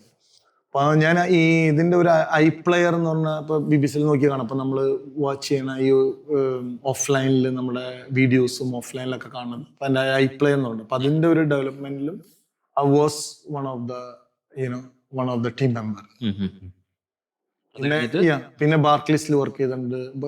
വലിയ UK-ലെ ഒരു ഇംഗ്ലീഷ് ബാങ്കാണ് ബാർക്ലീസ്. പിന്നെ റോയൽ ബാങ്ക് ഓഫ് സ്കോട്ട്ലൻഡിൽ വർക്ക് ചെയ്തിട്ടുണ്ട്. ലോയിഡ്സിൽ വർക്ക് ചെയ്തിട്ടുണ്ട്. പിന്നെ ഞാൻ I have A business. I like business. അപ്പൊ ബിസിനസ് നമ്മുടെ പാരലി ആയിട്ട് നമ്മൾ ഉണ്ടായിരുന്നു. Tutors Valley I started in 2015. അപ്പൊ it was progressing along with this progressing and ഇപ്പൊ ഞാൻ ട്യൂട്ടേഴ്സ് വാലി മാത്രമാണ് മാനേജ് ചെയ്യുന്നത്. പിന്നെ I have we have an event management. I like music and we promote. അതായത് UK-ലെ വലിയ വലിയ ഇവന്റുകൾ നടത്തുന്ന ആളാണ് എന്റെ മുമ്പിൽ ഇരിക്കുന്നത്. അത് ഞാൻ ആൾക്കാർ നിസ്സാരമായ ആൾക്കാരൊന്നും അല്ല. ഇത് ഇപ്പൊ നമ്മൾ ഇരിക്കുന്ന ഈ ഒരു ചെയർ എന്ന് പറഞ്ഞു കഴിഞ്ഞാൽ ഇപ്പൊ ഒരു അതിന്റെ ചൂട് മാറിയിട്ടില്ല. അതെ, കുമാർ സാനു ഇരുന്ന ചെയറിൽ നിന്നുകൊണ്ടാണ് ഇപ്പൊ നമ്മൾ സംസാരിക്കുന്നത്. അതിന്റെ ചൂട് മാറിയിട്ടില്ല. ഞാൻ ഒറ്റയ്ക്കല്ല. UK Event ലൈഫിൽ വി ഹാവ് 3 people. എന്റെ ഫ്രണ്ടും എന്റെ വളരെ ക്ലോസ് ഫ്രണ്ട് സുദേവ് കുന്നത്ത്, പിന്നെ doctor Prem. So we 3 people have working together in UK Event life. അപ്പൊ ഞങ്ങള് ശരിയാണ് നിവിൻ പറഞ്ഞത്, ഞങ്ങള് ഏഷ്യയിലെ ഏറ്റവും ഓൾ റിനൗണ്ട് സിംഗേഴ്സ് ഞങ്ങൾ റാഹത്ത് ഫത്തഹ് അലി ഖാനെ കൊണ്ടുവന്നു, ഞങ്ങള് കുമാർ സാനെ കൊണ്ടുവന്നു, ഉദിത് നാരായണനെ കൊണ്ടുവന്നു, ശ്രേയ ഘോഷലിനെ കൊണ്ടുവന്നു, സോണു നിഗമിനെ കൊണ്ടുവന്നു, പിന്നെ അൽക്ക യാഗ്നിക്, നമ്മുടെ പ്രിയങ്കരനായ ദാസേട്ടൻ്റെ ഐ തിങ്ക് ഏറ്റവും ലാസ്റ്റ് പെർഫോം ചെയ്ത കോൺസെർട്ട് ഞങ്ങളുടെ ആയിരുന്നു. പിന്നെ ചിത്ര ചേച്ചി ഇപ്പൊ ജൂണിൽ കൊണ്ടുവന്നു, MG ശ്രീകുമാർ, പിന്നെ യു നെയിം ഇറ്റ്, സിത്താര, അങ്ങനെ കുറെ പേരെ നമ്മള് ഓഡിയൻസിന്റെ എണ്ണോടെ നോക്കുകയാണെങ്കിൽ എല്ലാം ഒരു സെന്റിന് മുകളിലാണ്. അല്ല, അല്ലല്ല 500,000 people have watched our concerts. 500,000 people watch ചെയ്തിട്ടുണ്ട് ത്രൂ ഔട്ട്. ഞങ്ങളൊരു വർഷത്തിൽ 5-6 ഇവന്റ് ചെയ്യും. That's we are doing is a passion. അത് ഞങ്ങളെല്ലാവരും സുദേവും ഡോക്ടർ പ്രേമും they are singers, even I also sing. അപ്പൊ ഞങ്ങൾക്ക് മ്യൂസിക്കിനോടുള്ള ഭയങ്കര ഒരു പാഷൻ കൊണ്ട് നമ്മൾ ചെയ്യാനാണ്. But whenever we do something we all are professionals, we do it in a proper way, systematic way. അപ്പൊ അതങ്ങനെ ഡെവലപ്പ്. ഞാൻ ചോദിക്കുന്ന മറ്റൊരു ചോദ്യം, അതായത് ആ ചോദ്യം എനിക്ക് ഇത്ര ഇമ്പോർട്ടന്റ് ആണെന്ന് തോന്നിയിട്ടാണ് ചോദിക്കുന്നത്. UK 10-25 വർഷം അല്ലാതെ കൂടുതൽ കാലമായി ജീവിക്കുന്നു, ഇവന്റുകൾ നടത്തുന്നു, ഒരുപാട് ബിസിനസ് മേഖലകളിലൂടെയും ഒരുപാട് ജോലി ചെയ്തുമൊക്കെ പോകുന്നു. നമ്മുടെ കേരളത്തില് ഈ റോഡുകളിലൂടെയൊക്കെ സഞ്ചരിക്കുമ്പോൾ ഈ നാടുമായിട്ടൊരു വലിയ ബന്ധമുള്ളതുകൊണ്ടാണ് എല്ലാ വർഷവും 1-2 തവണയൊക്കെ വരികയും ഇവിടെ ഓരോ ഇവന്റുകൾക്കും അല്ലെങ്കിൽ പ്രോഗ്രാമുകളൊക്കെ പങ്കെടുക്കുകയും അല്ലെങ്കിൽ സംഘടിപ്പിക്കുകയും ഒക്കെ ചെയ്യും. നമ്മൾ എന്തേലും മാറാനുണ്ട്, നമ്മൾ എന്താണ് മാറാത്തത്? നമ്മൾ അവിടെ നിന്ന് നോക്കുമ്പോൾ കുറെ കൂടെ ഒക്കെ ആവാമല്ലോ എന്നൊരു ചോദ്യം, രാഷ്ട്രീയമോ മതമോ ഒന്നും ഇല്ലാതെ ഒരു കോമൺ മാൻ്റെ പെർസ്പെക്റ്റീവ്സിൽ എന്താണ് നമുക്ക് അതിനെക്കുറിച്ച് സംസാരിക്കാൻ പറ്റുക? എനിക്ക് തോന്നുന്നു ഞാൻ അവരെയൊക്കെ പറയണേലും, റോഡിനെ പറ്റി പറയണേലും, ഇവിടുത്തെ ഗവൺമെന്റിനെ പറ്റി പറയണേലും, കൂടുതലായിട്ട് ഞാൻ പറഞ്ഞ നമ്മുടെ ജനങ്ങൾ മാറണം, നമ്മുടെ തോട്ട് പ്രോസസ്സ് മാറണം. ഇപ്പൊ ജനങ്ങളാണല്ലോ ഇവിടുത്തെ ഗവൺമെന്റ് ആവുന്നത്, ജനങ്ങളാണല്ലോ ഇവിടുത്തെ ഡോക്ടേഴ്സ് ആവുന്നത്, ജനങ്ങളാണല്ലോ ഇവിടുത്തെ റോഡ് ബിൽഡ് ചെയ്യുന്നത്. അപ്പൊ നമ്മുടെ ഒരു തോട്ട് പ്രോസസ്സും നമ്മുടെ എഡ്യൂക്കേഷനിലും എനിക്ക് തോന്നുന്നു ഭയങ്കര മാറ്റം വരുത്താനുണ്ട്. കാരണം ഇപ്പൊ താങ്കൾ പറഞ്ഞു റോഡിന്റെ കാര്യം. ഇപ്പൊ റോഡിന്റെ കാര്യം എന്ന് പറഞ്ഞു കഴിഞ്ഞാൽ ശരിയാണ്. ഇപ്പൊ റോഡ് നമ്മുടെ ക്ലൈമറ്റിനനുസരിച്ച്, ഇപ്പൊ കേരള എന്ന് പറഞ്ഞു കഴിഞ്ഞാൽ ഞാൻ മനസ്സിലാക്കിയെടുത്തോളം ഒരു ഇന്ത്യയിലെ ഒരു ഏറ്റവും വൾണറബിൾ ആയിട്ടുള്ള ഒരു സ്റ്റേറ്റ് ആണ് കേരളം. അപ്പൊ ഇവിടെ നമ്മുടെയൊക്കെ അന്നത്തെ കാലത്തും നമ്മളൊന്നും അങ്ങനെ ഒരു തോട്ട് പ്രോസസ്സിൽ കൂടെ ഡെവലപ്പ് ചെയ്തല്ല പല കാര്യങ്ങളും. അപ്പൊ ഇതിന്റെ എനിക്ക് എന്റെ പേരല്ല, ഗാർഗിൽ റിപ്പോർട്ട്. ആ റിപ്പോർട്ട് നിങ്ങൾ നോക്കി കഴിഞ്ഞാൽ അറിയാം, ഇതില് എത്ര പെർസെന്റേജ് ഞാൻ ഓർക്കില്ല, വളരെ തുച്ഛമായ സ്ഥലത്താണ് നമ്മൾക്ക് ഇവിടെ അതായത് ജനങ്ങൾ പാർക്കാനും വീടും വെക്കാൻ പറ്റുള്ളൂ. ബാക്കിയുള്ള സ്ഥലങ്ങളൊക്കെ ഗ്രീൻ ബെൽറ്റ് ആണ്. That means you are not allowed to build any house or any road. പക്ഷെ നമ്മൾ ആരെങ്കിലും ഫോളോ ചെയ്തിട്ടുണ്ടോ? നമ്മൾ തോന്നിയ പോലെ അവിടെ ഫ്ലാറ്റുകൾ പണിതു, വീടുകൾ പണിതു. അപ്പൊ ഇതൊക്കെ അതുകൊണ്ടാണ് ഇപ്പൊ ഒരു മഴ പെയ്യുമ്പോഴേക്കും ഫ്ലഡ് വരും. ഇപ്പൊ നമ്മള് ഇവിടെ ബ്രിട്ടീഷുകാര് ആണല്ലോ ഇവിടുത്തെ ഡാമുകളും എല്ലാം ഉണ്ടാക്കിയാണ്. അപ്പൊ ഈ ഡാമുകളൊക്കെ ഉണ്ടാക്കുമ്പോ ബ്രിട്ടീഷുകാര് when they do something they sit together, they have a well thought process for 100-200 ഇയേഴ്സിൽ അല്ല 1000 ഇയേഴ്സിന് അവർ പ്ലാൻ ചെയ്തിട്ടാണ് അവർ ചെയ്യുള്ളൂ. ഡോണ്ട് ഡു ജസ്റ്റ് ഓവർനൈറ്റ് ഒന്നും ചെയ്യില്ല. ആ ഒരു പ്ലാനിങ് നമുക്കില്ല എന്നാണ്. തീർച്ചയായിട്ടും അത് ആ ബ്രിട്ടീഷുകാർ ചെയ്ത പ്ലാൻ നമ്മൾ മര്യാദയ്ക്ക് ഫോളോ ചെയ്തായിരുന്നെങ്കിൽ ഇങ്ങനെ വരില്ലായിരുന്നു. ഞാൻ ചെറിയ ഉദാഹരണം പറയും. ഇവിടെ എന്തുകൊണ്ടാണ് ഇപ്പൊ ഒരു മഴ പെയ്യുമ്പോഴേക്കും, പണ്ട് ഇതിനേലും വലിയ മഴകൾ ഉണ്ടായിട്ടില്ലേ? ഇപ്പൊ വയനാട് ഇത്ര വലിയ ദുരന്തം ഉണ്ടായി, മെട്രോള് സ്ഥലത്ത് ഫ്ലഡ് വന്ന് നമ്മൾ 2018 അല്ലെ വലിയ ഫ്ലഡ് വന്നു. എന്തുകൊണ്ട് ഇതിനേലും വലിയ മഴകൾ കേരളത്തിൽ ഉണ്ടായിട്ടില്ലേ? എന്തുകൊണ്ട് വന്നില്ല? അപ്പൊ എനിക്ക് മനസ്സിലായി, ഞാൻ ഇതിന്റെ പറ്റി വലിയ എന്താ പറയാ ടെക്നിക്കലി എനിക്ക് പറയാൻ അറിഞ്ഞൂടാ. പക്ഷെ ഞാൻ ഹോളണ്ടിലൊക്കെ നിന്നുണ്ട്. അവര് വെൽ മാനേജ്ഡ് ഒരു കൺട്രിയാണ് ഞങ്ങളുടെ ഈ ഫ്ലഡ്. ഹോളണ്ടിൽ, നെതർലാൻഡിൽ വളരെ ഇതായിട്ട് മാനേജ്. അപ്പൊ ഞാൻ എൻ്റെ ഉദാഹരണം പറയാം. ഇപ്പൊ ഇവിടെ നമ്മൾ ഡാമുകൾ പണിതുണ്ട്. ഇപ്പൊ ഈ ഡാമുകളൊക്കെ നമ്മള് ബ്രിട്ടീഷുകാർ പണിത് കഴിഞ്ഞപ്പോ നമ്മൾ പണ്ട് ഓർക്കുന്നുണ്ടോ? പിന്നെ പറഞ്ഞോട് എൻ്റെ ഏജിലൊക്കെ നമ്മൾ പാടത്തുകൂടെ പോകുമ്പോൾ ആളുകള് ചക്രം ചവിട്ടി വെള്ളം പിന്നെ ചിലപ്പോ ആണെങ്കിൽ നമ്മള് നല്ല വേനൽക്കാലത്ത് പോകുമ്പോ കനാലിൽ കൂടെ ഒക്കെ വെള്ളം ഒഴുക്കി പോകണല്ലേ. അപ്പൊ ഇതൊക്കെ ഒരു ചാനൽസ് ഉണ്ട് ഡാമിന് പോകാനായിട്ട്. അവർക്ക് ഒരു വെള്ളം ഒരു സെർട്ടൻ ലെവലായിട്ട്, അതുകൊണ്ടാണ് ബ്രിട്ടീഷുകാർ ചാനലിട്ട്. ഈ ചാനൽസ് ഒക്കെ ഈവൻ കൊച്ചിൻ എയർപോർട്ടിന്റെ ഉള്ളിൽ കൂടെ ഒക്കെ ഇഷ്ടംപോലെ ആ സ്ഥലത്ത് കൂടെ ചാനൽ പോയായിരുന്നു. അപ്പൊ നമ്മൾ ഡെവലപ്പ് ചെയ്തപ്പോ എന്താ വെച്ചാൽ തോട്ട് പ്രോസസ് ചെയ്യാണ്ട് ഈ ചാനൽസ് ഒക്കെ നമ്മൾ ബിൽഡിങ് പോകുന്നത്. അപ്പൊ ഈ ഡാം തുറക്കുമ്പോ എവിടെ വെള്ളം പോകും? സിമ്പിൾ, എനിക്ക് അങ്ങനെ തോന്നണം. ഈ ഡാം ഈ വെള്ളം തുറക്കുമ്പോ എന്താ പറയണേ, ഈ പെട്ടെന്ന് ഫ്ലഡ്. അതായത് ഫ്യൂച്ചറിസ്റ്റിക് ആയിട്ടുള്ള പ്ലാനിങ് ഇല്ലാതെ ഓരോ കാര്യങ്ങൾ ചെയ്തു വെക്കുന്നതിന്റെ പരിണതഫലം പുതിയ ജനറേഷൻ ആളുകൾ അനുഭവിക്കേണ്ടതായിട്ട് വരും. ചെയ്തു വെച്ചവർ മൺമറിഞ്ഞു പോവുകയും ചെയ്തു. ഇപ്പൊ നമ്മള് എത്ര നല്ല റോഡ് ഉണ്ടാക്കിയാലും നമ്മൾ എഡ്യൂക്കേറ്റഡ് അല്ലെങ്കിൽ ആ ഫോളോ ചെയ്തില്ലെങ്കിൽ നമ്മൾക്ക് പ്രശ്നങ്ങളാണ്. അപ്പൊ ഉദാഹരണത്തിന് ഇപ്പൊ റോഡ് കുറച്ച് കുണ്ടും കുഴിയൊക്കെ ഉണ്ട്. നേരത്തെ പറഞ്ഞ പോലെ കുണ്ടും കുഴിയൊക്കെ ഉണ്ട്. പക്ഷെ നമ്മൾക്കത് ശരിയാണ്, നമ്മുടെ ക്ലൈമറ്റിനും നമ്മുടെ പേ സിറ്റുവേഷനിലും ഒക്കെ that we have to adjust, this is what is Kerala, നമുക്ക് ചില്ല് ചെയ്യാം. പക്ഷെ നമ്മളൊരു ഡ്രൈവ് ചെയ്യുമ്പോൾ നമ്മൾക്കൊരു ലോ ഉണ്ട്, റോഡ്, അതായത് റൈറ്റിൽ കൂടെ ഓവർടേക്ക് ചെയ്യാൻ പാടില്ല, ലെഫ്റ്റിൽ കൂടെ ഓവർടേക്ക് ചെയ്യാൻ പാടില്ല. പക്ഷെ ഇവിടെ ആളുകൾ ലെഫ്റ്റിൽ കൂടെ ഓവർടേക്ക് ചെയ്ത് പോകും. അത് നമ്മളുടെ കോമൺ സെൻസ് ഉപയോഗിക്കുന്നു.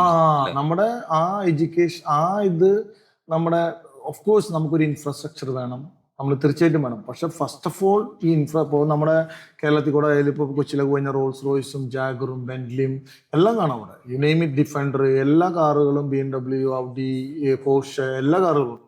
പക്ഷെ ഇതൊക്കെ നമ്മൾ ചെയ്യാനായിട്ട് നമുക്ക് ഒരു ആൾക്കാർ ഫോളോ ചെയ്തില്ലെങ്കിൽ ഒരു കാര്യമില്ല. നമുക്ക് നല്ല ബ്യൂട്ടിഫുൾ റോഡ് ഉണ്ട്, പക്ഷെ നമ്മൾ റൈറ്റിൽ കൂടെ ഓവർടേക്ക് ചെയ്യാൻ പാടുള്ളൂ. പക്ഷെ നമ്മൾ ലെഫ്റ്റിൽ കൂടെ ഓവർടേക്ക് ചെയ്ത് കഴിഞ്ഞാൽ അതുകൊണ്ട് ഒരു കാര്യമില്ല. സോ ബേസിക്കലി ഞാൻ പറയണത്, നമ്മൾ ആ ഒരു നമ്മളുടെ ഈ എഡ്യൂക്കേഷനിൽ നമ്മൾ എഡ്യൂക്കേറ്റഡ് ആയിരിക്കും. നോട്ട് ഓൺലി നമ്മളിപ്പോൾ എനിക്ക് മനസ്സിലാക്കിയത് ഈ ഇന്ത്യയിലെ ഒരു എഡ്യൂക്കേഷൻ സിസ്റ്റം എന്ന് പറഞ്ഞു കഴിഞ്ഞാൽ നമ്മൾ വെറുതെ പഠിക്കൽ മാത്രമല്ല, പഠിക്കൽ you have to study the life as well while you are study.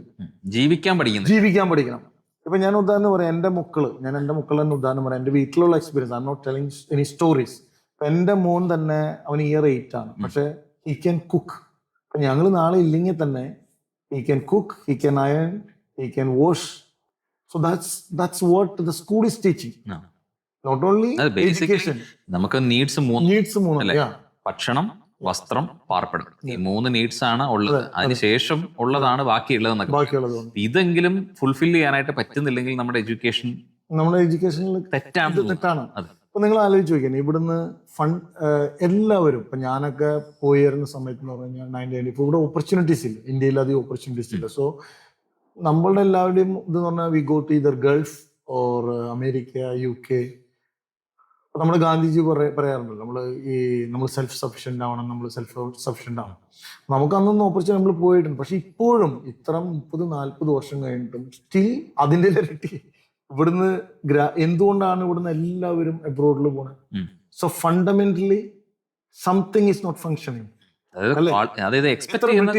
എത്ര ബ്രിട്ടീഷുകാർ ഇവിടെ വന്ന് ജോലി ചെയ്യുന്നു, എത്ര അമേരിക്കക്കാർ ഇവിടെ എത്ര ബ്രിട്ടീഷ് ഇവിടെ വന്ന് ജോലി, എന്തുകൊണ്ട് അവർക്ക് ഇങ്ങോട്ട് വരാൻ തോന്നുന്നില്ല?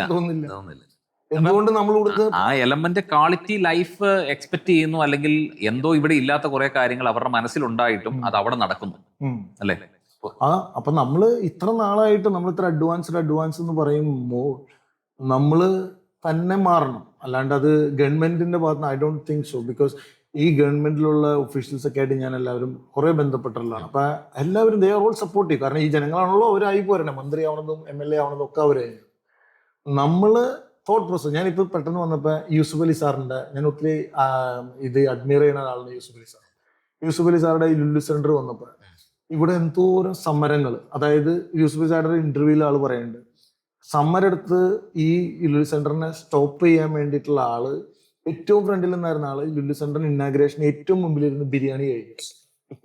അപ്പൊ ഇതാണ് ഞാൻ പറഞ്ഞത്, ആൾക്കൊരു കോമൺ സെൻസ് ഉണ്ടായിരുന്നെങ്കിൽ, ആളുടെ ആ സമരം കൊണ്ട് ഈ ലുല്ലു സെന്റർ എന്ന് പറഞ്ഞ ഈ സംഭവം ഇവിടെ ബ്ലോക്ക് ആയിരുന്നെങ്കിൽ you would not have been a Lulu centre. അല്ല, അദ്ദേഹം ചെയ്തിരിക്കുന്ന സമരം ഫെയിൽ ആകുമ്പോൾ പോലും വിജയിച്ച ആളുടെ കൂടെ നിൽക്കുക എന്ന് പറയുന്ന നയത്തിലേക്ക് ആള് മാറി എന്ന് പറയുന്നത് അല്ല. പക്ഷെ ആളെ എത്ര ഡാമേജ് ചെയ്തിട്ടാണ് അതിലേക്ക് കൊണ്ടുപോകുന്നത്. അതെ.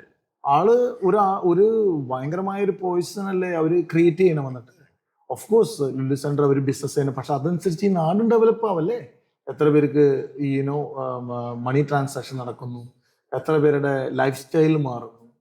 ഒരു GDP, ഞാൻ അതിലേക്കൊന്നും കൂടുതൽ പോകില്ല, അത് ഡെവലപ്പ് ചെയ്യുന്നത് എപ്പോഴാണ്? നമ്മുടെ ഇവിടെ ക്യാഷ് ഫ്ലോ വേണം. ഇവിടെ സിമ്പിൾ ഇതിൽ ഇപ്പൊ അവിടുത്തെ എത്ര എംപ്ലോയീസ് ഉണ്ട്, എംപ്ലോയീസ് ഇവിടെ പൈസ ചെലവാക്കും, അവർ വീട് വാങ്ങിക്കും, അവരൊരു കട വാങ്ങിക്കും, ആ കടയിൽ നിന്ന് സാധനം വാങ്ങിക്കും, ആ കട ഡെവലപ്പ് ആവും, എല്ലാവരും ഡെവലപ്പ് ആവും. Then only the GDP growth will happen. So അങ്ങനെ എന്തെല്ലാം ഇതുകൾ ഇവിടെ ജനങ്ങൾ കയറി ഞാനിട്ട് അവർ ഓർത്തേക്ക്. ഇപ്പൊ യൂസുഫ് അലി സാറ്, ഞാൻ ഉദാഹരണം, യൂസുഫ് അലി സാറ് ലുല്ലു സെന്റർ അവിടെ തുടങ്ങിയപ്പോൾ I know that he is a businessman.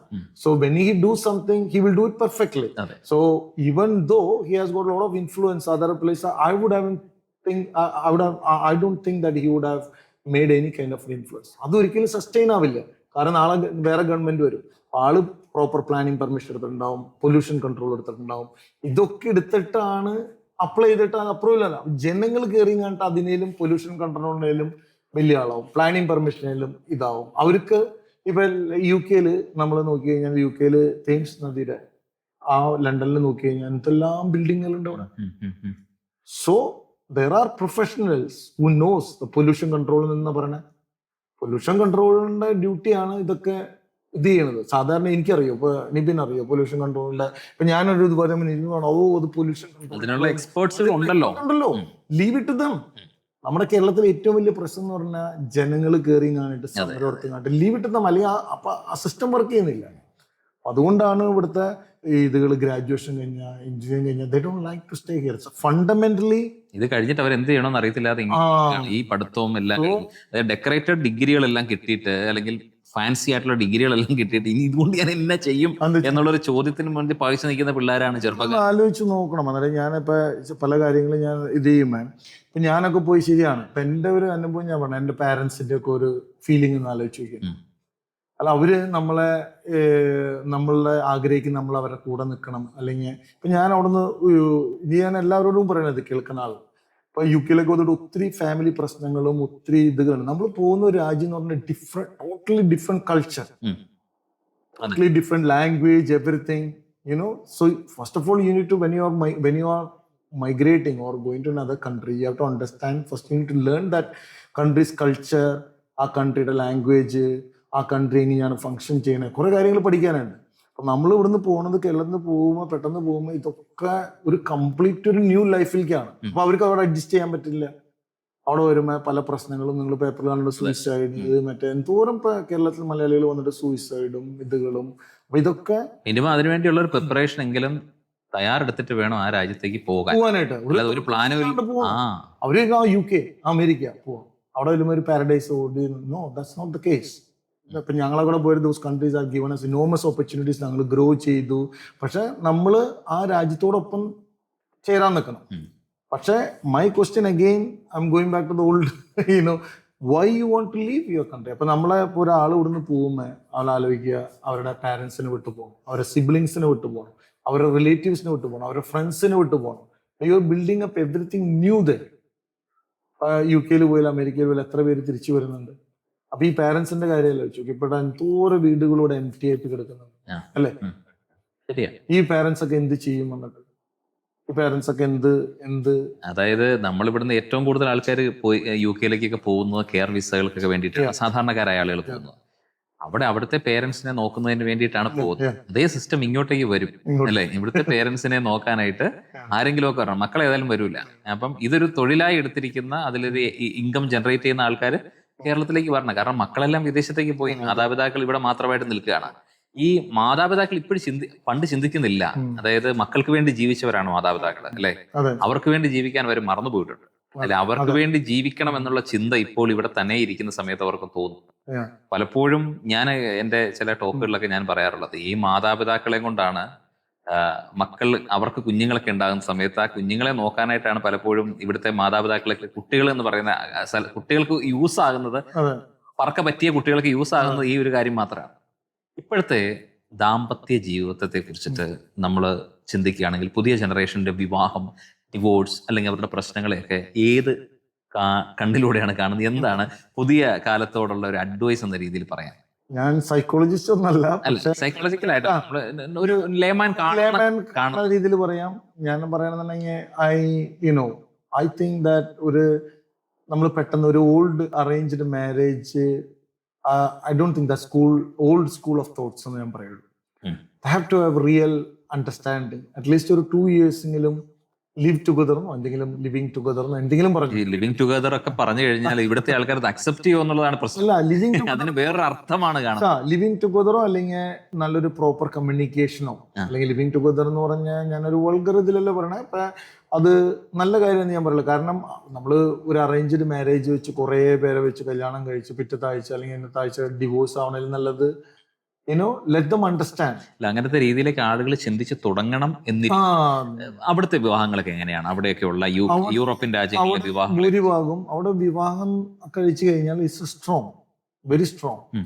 ഒരു ഫാമിലിക്ക് വളരെയധികം വാല്യൂ കൊടുക്കണം. വെറുതെ ഇവിടെ ആളുകൾ അവിടുത്തെ ഒരു ചെറിയൊരു ബിറ്റ്സ് എടുത്തിട്ട് ഇവിടെ വന്നിട്ട് നമ്മളവിടെ ഡ്രഗ് കഴിക്കാം. പക്ഷെ അവിടുത്തെ കുറേ ഗുഡ് ക്വാളിറ്റീസ് ഉണ്ട്, അതാരും ഇവിടെ എടുക്കില്ല. അവിടുത്തെ എന്തെങ്കിലും ഒരു ചെറിയ ഇത് കണ്ടു കഴിഞ്ഞപ്പോൾ ഡ്രഗ്സ് അങ്ങനത്തെ കാര്യങ്ങളൊക്കെ അത് നമ്മൾ പെട്ടെന്ന് അഡാപ്റ്റ് ചെയ്യും. പക്ഷെ ബ്രിട്ടീഷ് ഫാമിലി സിസ്റ്റം, ഇപ്പൊ ബ്രിട്ടനിൽ നിങ്ങൾ കണ്ടിട്ടുണ്ട്, ന്യൂസിലൊക്കെ കണ്ടിട്ടുണ്ട്, 20 പിള്ളേരും 30 പിള്ളേരുള്ള പാരൻസ് ഒക്കെ ഉണ്ട്. ഇപ്പൊ ഞാൻ തന്നെ ചർച്ചിൽ ചില സമയത്ത് 3 ജനറേഷനിലുള്ള അവര് വരണ കാണണം. അവരുടെ ചെറിയ 18 വയസ്സുള്ള കുട്ടി അവരുടെ 100 വയസ്സായ ആൾക്കാരുണ്ട് ഞങ്ങളുടെ പള്ളി, അവരെ കൈ പിടിച്ച് കൊണ്ടുവന്നായിരുത്തുന്ന ആ സ്നേഹം, ആ ഫാമിലി വാല്യൂ. ഒരു സാറ്റർഡേ സൺഡേ ആണ് UK ഫാമിലി ഗ്യാദറിങ്. പിന്നെയുള്ള സമയത്തൊക്കെ അവർക്ക് വേറെ ഫ്ലാറ്റുകളും അവരുടെ കുട്ടികളൊക്കെ അവിടെ പുറത്ത് പോകുമായിരിക്കും. അപ്പൊ അവിടെ ഒരുമിച്ച് വന്ന് അവരുടെ കൂടെ നിൽക്കാനും ഭയങ്കരമായിട്ട് എനിക്കറിയണ ഒത്തിരി ഫാമിലി വാല്യൂ കാണും. അപ്പൊ എനിക്ക് തന്നെ അറിയണ ഞങ്ങളുടെ ഇന്ത്യയാണ് ഏറ്റവും കൂടുതൽ കുടുംബ ബന്ധങ്ങൾക്ക് വലിയ വാല്യൂ കൊടുക്കുന്നത്. ഇപ്പോഴത്തെ ഇന്ത്യ നോക്കണമെങ്കിൽ ഇന്ത്യ എന്ന് ഞാൻ പറയില്ല, കേരളം, നോർത്ത് ഇന്ത്യൻസ് ഞാൻ കാണുന്ന അവർക്ക് ഒത്തിരി വാല്യൂ. എനിക്ക് എല്ലായിടത്തും ഫ്രണ്ട്സുകളുണ്ട്. North Indian friends I feel they are more very much respect to their family values and family relations. അങ്ങനെ ഒത്തിരി ഇതുണ്ട്. പക്ഷെ നമ്മുടെ കേരളത്തിലാണ് ഞാൻ കാണുന്നത് ഇങ്ങനെ കുറച്ചും കൂടി നമ്മൾ അകന്നു പോകുന്നു ഒന്ന് വളരെ ഇതായിട്ട് എനിക്ക് തോന്നുന്നു. ബ്രിട്ടനിൽ ഞാൻ പറയണത് വളരെ സ്ട്രോങ് ആണ്, അത് വെറുതെ തോന്നണത്. അവിടുത്തെ ഫാമിലീസ് ഇപ്പൊ എനിക്ക് അറിയണ കുറേ പേരുണ്ട്. അതായത് 70 വയസ്സായ ഞങ്ങളുടെ തന്നെ ഒരു സ്റ്റാഫ് ഉണ്ട് ട്യൂട്ടേഴ്സ്. അവർ 60 വയസ്സായ ഒരു ടീച്ചറാണ്. പക്ഷെ she's looking after her mum and her grandfather. അവരാ പോയി വീക്കെൻഡിൽ പോയിട്ട് അവിടെ എനിക്ക് നന്നായിട്ട് അറിയണതാണ്. ഇംഗ്ലീഷുകാരാണ്, റിയൽ നേറ്റീവ് ഇംഗ്ലീഷ്. പക്ഷെ അവരെ നോക്കുന്നതും ജോലിയിലൊക്കെ അവർ വലിയ ഇമ്പോർട്ടന്റ് അവരുടെ അമ്മേനെയും അപ്പനെയും ഗ്രാൻഡ് മമ്മിനും നോക്കും. നോഡി ചേട്ടന്റെ കാഴ്ചപ്പാടില് ഹാപ്പിനെസ് എന്ന് പറഞ്ഞാൽ എന്താണ് അതിന്റെ ഡെഫിനിഷൻ നോഡി ചേട്ടൻ കൊടുക്കുകയാണെങ്കിൽ?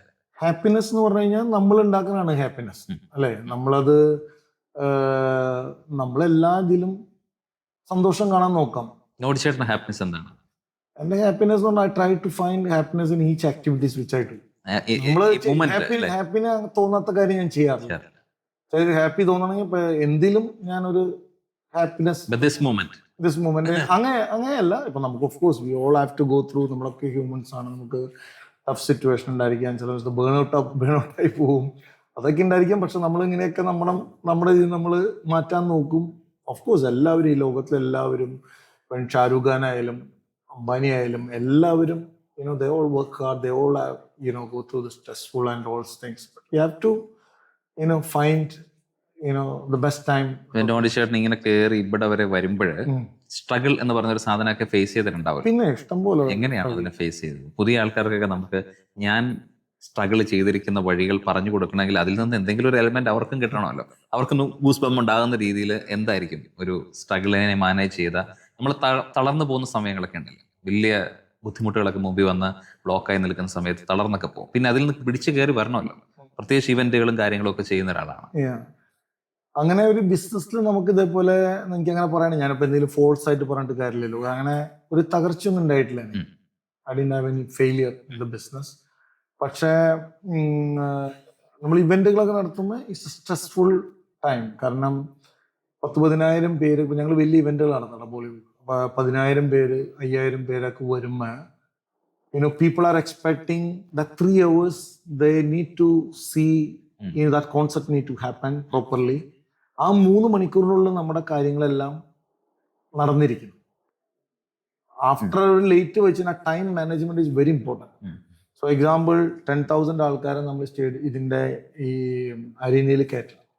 10,000 എന്നൊക്കെ ആൾക്കാരുണ്ട്, പക്ഷെ വി നീഡ് ടു മാനേജ് അവരുടെ സെക്യൂരിറ്റി ഇഷ്യൂസ്, പിന്നെ ഇതിന്റെ സൗണ്ട് സിസ്റ്റം, ഇതിന്റെ പ്രൊഡക്ഷൻ, ഇതിന്റെ ടിക്കറ്റ്, ഇവരുടെ ഈ വരുന്ന ആളുകളുടെ അവരുടെ hospitality. So you have to well manage. അല്ലാണ്ട് അങ്ങനെ എന്താ പറയാ, ഒരു സ്ട്രെസ്ഫുൾ. നോഡി ചേട്ടന്റെ മനസ്സിൽ ഏറ്റവും കൂടുതൽ സ്വാധീനിക്കുന്ന മ്യൂസിക്കാണ്. എത്രത്തോളം സ്വാധീനിച്ചിട്ടുണ്ട് മ്യൂസിക്? എന്താണ് മ്യൂസിക് ജീവനായിട്ട് ഇങ്ങനെ കൊണ്ടു നടക്കുന്നത്? ഞാൻ ചെറുപ്പത്തിലെ തന്നെ എനിക്ക് മ്യൂസിക് പഠിക്കണം. മ്യൂസിക് ഞാൻ പാടാൻ നമ്മൾ തന്നെ ബാത്റൂം സിംഗർ എന്ന് പറയില്ല, നമ്മൾ ഇവിടുത്തെ ഗാനമേളകൾക്കൊക്കെ ഒത്തിരി ഞാൻ പോവാറുണ്ട്. വൈകുന്നേരമൊക്കെ നമ്മൾ പാടുവോ?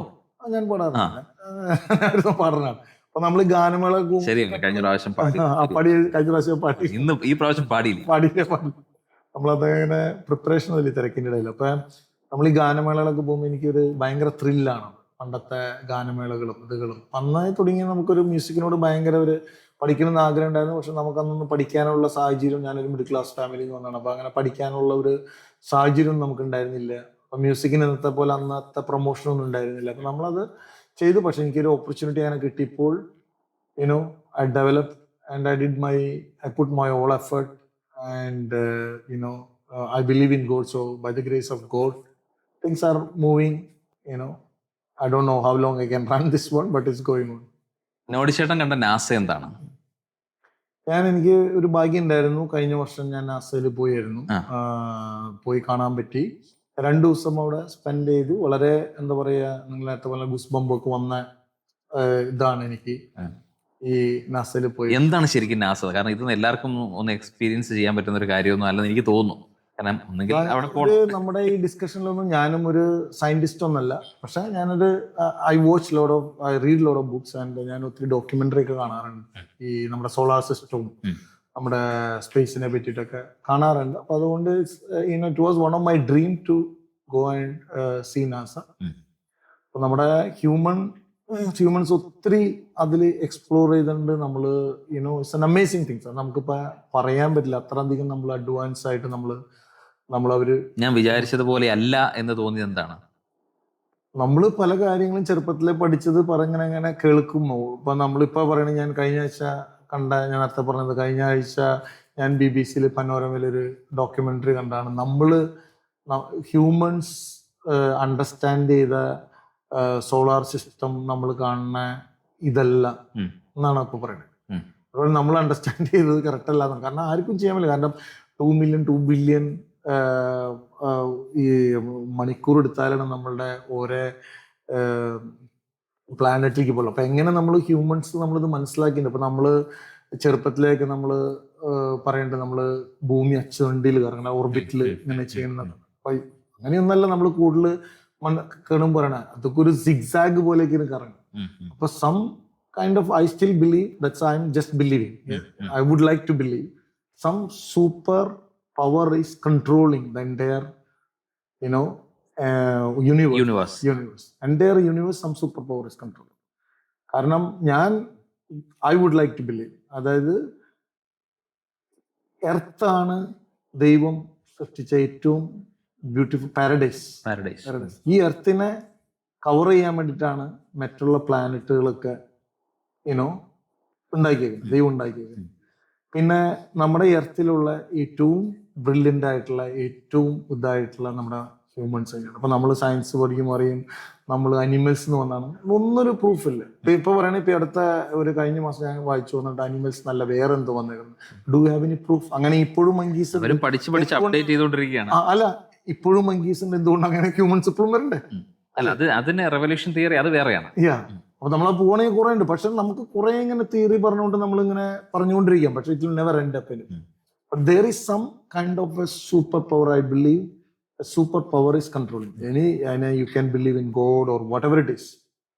പക്ഷെ ഞാനിതൊക്കെ മനസ്സിലാക്കി കുറേയധികം എൻ്റെ ഈ ചെറിയ സമയങ്ങളിൽ ഞാൻ ഇതൊക്കെ വായിച്ചിട്ട് എനിക്ക് മനസ്സിലാക്കിയേക്കണ ഒരു ഇതിൽ വെച്ച് നോക്കുമ്പോൾ I feel that strongly I would like to believe some kind of.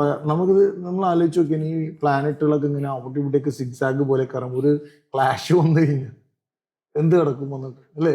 നമ്മൾ പ്രതീക്ഷിച്ചതല്ല, അല്ലാത്തതാണ് അവിടെ നടക്കുന്നത്. ഇപ്പൊ നാസ പറയണത് എന്തെന്ന് വെച്ചിട്ടുണ്ടെങ്കിൽ ഈ നമ്മൾ അണ്ടർസ്റ്റാൻഡ് ചെയ്ത സോളാർ സിസ്റ്റം അല്ല എന്ന് പറയുന്നത്. No one can do. നമ്മളിപ്പോ ഏറ്റവും കൂടുതൽ എക്സ്പ്ലോർ ചെയ്തത് ഇതാണ് നമ്മുടെ ചൊവ്വയിലാണ് നമ്മൾ ഏറ്റവും കൂടുതൽ നമ്മള് സ്റ്റഡി നടത്തിയിട്ടുള്ളതും ഒത്തിരി ചെയ്തിട്ടുള്ളതും. അവിടെ അത് മാത്രമല്ല നമുക്ക് ചെയ്യാൻ പറ്റിയിട്ടുള്ളൂ. ബാക്കിയുള്ള സ്ഥലങ്ങളിലൊന്നും നമുക്ക് എത്താൻ പറ്റിയിട്ടില്ല. നമുക്ക് എല്ലാവർക്കും എനിക്ക് തോന്നുന്നു ഒരുവിധം എല്ലാ രാജ്യങ്ങൾക്കും സ്പേസ് സ്റ്റേഷൻസ് ഉണ്ട്. അവർ എക്സ്പ്ലോർ ചെയ്തുകൊണ്ടിരിക്കുന്നുണ്ട്. But I would like to believe they will never find any lifes in any other planet. കൗതുകത്തോടെയും ക്യൂരിയോസിറ്റിയോടും ഇങ്ങനെ കേട്ടിരിക്കാൻ എനിക്ക് കേട്ടിരിക്കാനേ പറ്റില്ല. അറിയാൻ മേലാത്തൊരു മേഖല. നമുക്ക് അറിയാമെന്നില്ലാത്ത മേഖല. ഞാനും ഒരു സയന്റിസ്റ്റ് അല്ല. നമ്മൾ ഈ വായിക്കുമ്പോഴും ഇതൊക്കെ കേൾക്കുമ്പോഴും നമുക്ക് നമ്മളെ എക്സൈറ്റ് ചെയ്തുകൊണ്ടിരിക്കുക ഓരോ excite ചെയ്തുകൊണ്ടിരിക്കും ഓരോ ഇത് ചെയ്യുന്നത്. ഇപ്പൊ ഇലോൺ മസ്ക് കഴിഞ്ഞ മാസം ബൂസ്റ്റർ കൊണ്ടും കണ്ടിട്ട് അത് ലാൻഡ് ചെയ്യും. ലാൻഡ് ചെയ്യിച്ചു. Very amazing things you know. അദ്ദേഹത്തിന്റെ വിഷൻ എന്ന് പറഞ്ഞാൽ സാധാരണ ഒരു മനുഷ്യന് ചിന്തിക്കുന്നതിന് അപ്പുറത്തേക്ക് അദ്ദേഹം അത് ചിന്തിക്കുകയും ചിന്തിച്ചത് നടത്തുകയും ചെയ്യാറുണ്ട്. അദ്ദേഹം ഒരു ഇൻസ്പിറേഷൻ ആണ് നമുക്കൊക്കെ. കാരണം ആലോചിച്ച് നോക്കിയാൽ ഈ ഒരു ഇറയില് സ്പേസ് എക്സ് ഉണ്ടാക്കി.